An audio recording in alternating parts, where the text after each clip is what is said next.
আচ্ছা, জিয়াউর রহমান সাহেব দল করছে কাদেরকে নিয়ে জানেন? শাহ আজিজ সাহেবকে। শাহ আজিজ কে?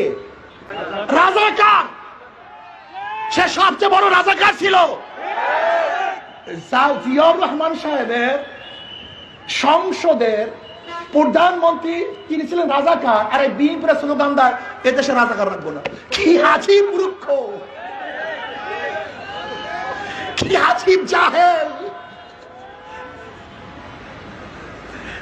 আওয়ামী লীগের তো বিএনপির উপরে ক্ষোভটাই ছিল এই যে জিয়াউর রহমান সাহেব রাজাকারদের প্রতিষ্ঠিত করেছে, অথচ আজকে নিজেদের বিরুদ্ধে নিজেরা স্লোগান দিচ্ছে।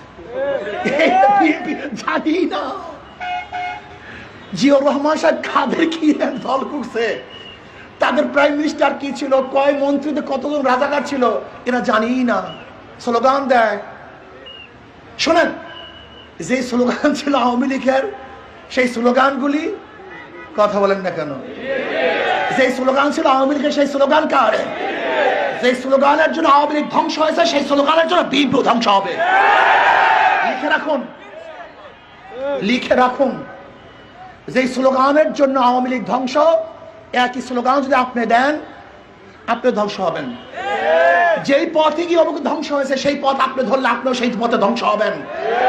যেই বক্তব্যে একটা বক্তব্য ছিল শেখ হাসিনা রাজাকারের বাচ্চা, এই এক রাজাকারের বাচ্চা বলার কারণে তার মাসনাদ ধ্বংস হয়ে গেছে। সেই শেখ হাসিনার রাজাকার আপনার মুখে আসছে, আপনার ধ্বংস হয়ে যাবেন।